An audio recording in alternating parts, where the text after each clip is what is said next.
A mellow cocktail featuring equal parts recent global events, shitty weather, and post-holiday blues has rendered me flat on the ground, floored, and now I must resort to a man-made treatment to shock my system back into its usual state of an introvert's disco. My usual remedy is to make an opulent coat, like this polarizing Miu Miu flip project that some hated but that I thoroughly enjoyed.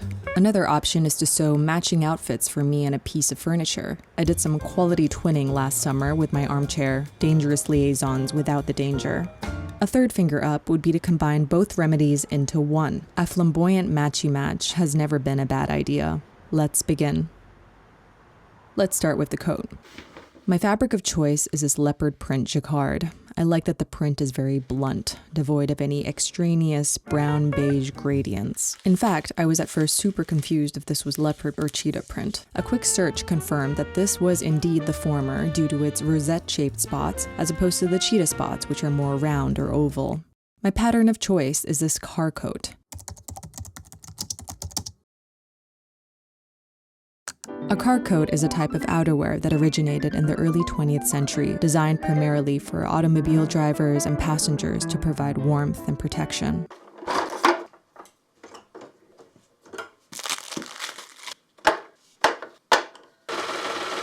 I'm serging all panels because this leopard frays like an icon trying to quit smoking. Central on my mood board were images of the iconic Diana Vreeland in her favorite bold red, draped with leopard print. The same color combo was used for her dedicated Met Museum catalog. Other refs included Kate Moss wearing her leopard print like a neutral, and Lady Diana's leopard-trimmed coat, looking as effortless as always. A good coat has good pockets, and good pockets are large pockets. I'm preparing the pocket flaps using a mid-weight cotton for the mirrored side to minimize bulk. The sides are stitched down, the whole thing is flipped out and attached to the coat shell. I could have made pocket bags out of just black lining fabric, but if the goal of this project is to inject some childlike joy into my mundane life, then a pocket full of pop art print it is. On an average stroll, my pocket consists of keys, lip balm, a tinted lip gloss, sunglasses with stickers for the nose bridge area since otherwise they slide right off, and earphones. To keep things in place, I'm understitching using pick stitches, giving it a good press, then felling down both sides of the flaps. With the pockets done, we can now pin each arm panel to their respective joint on the bodice. These are stitched down, pressed open, then felled down to reduce bulk. While the front and back are still unattached, I'm giving them their individual hems. A first fold of 1 centimeter, then a second fold of 3 centimeters. I'm giving it a good press and leaving it unstitched for now. The front and back panels can finally join in the most anticlimactic way possible. I'm basting the top collar onto a lightweight canvas for added support and to remind myself of the importance of leaving a seam allowance for what is about to follow. The plan is to embellish each of the rosette-shaped leopard spots with black beads. I want to be flamboyant in the most incognito way possible.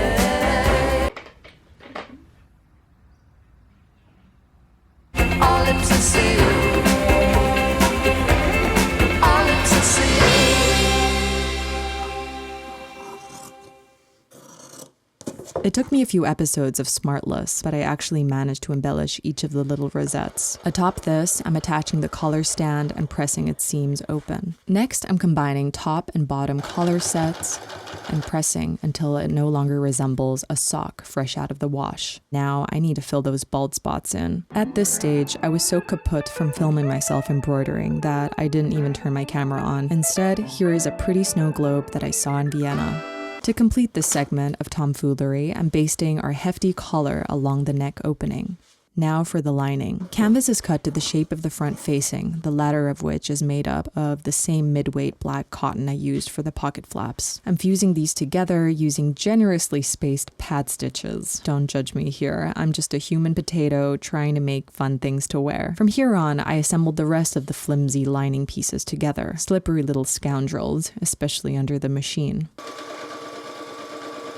Once all pressed and ready, I'm bringing the completed lining to the shell, right sides facing, sandwiching the collar, and leaving out the bottom hem and sleeve openings. For this type of large-scale attachment, I like to first use a stern basting stitch to tack it all into place before wrestling the bundle towards the sewing machine.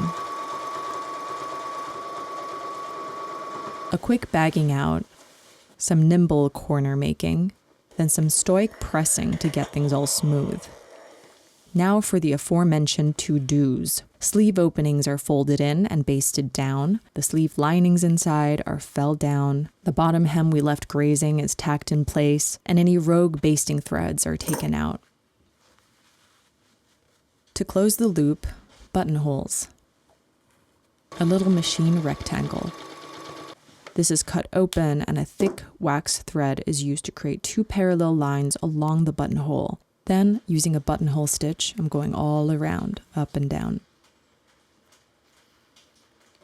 For buttons, I went for these black wooden ones with little veins going through them, kind of in the same colorway as our leopard print jacquard, attaching these on loosely at first so that there's room to raise the shank, as they say, since our fabric is quite thick and space is needed for it to sit comfortably and flat. And now we are done with the coat. The other half, a cover for this Ottoman, which acts as an ad hoc bed for all my pets. There's Coffee, who has soulful eyes and hates skateboards, Freddy, who can outrun a greyhound when he has the zoomies, and Hudu, who likes to peruse any open cupboard. Instead of beads, I'm opting for this copper gold curtain tassel to add as a trim. A very direct reference for this Ottoman cover was this Green River Project sofa made for one of the Bodhi stores. Let's get to it, this time with no voiceovers because your girl needs to rehydrate ASAP.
Sometimes a maximalist fantasy, a hedonistic moment of inspiration, can indeed be translated into something practical for daily life. This coat, while definitely no match for the putrid weather right now, is definitely going to be inhaling a lot of polluted city air once it becomes warmer. I love the length, the graphic shape, and its roomy pockets. And of course, the collar. Nothing too peacocky, wearable with a glimmer of mischief. I asked Coffee if he liked the Ottoman, and he seemed pretty unimpressed. My boys are very strict on me.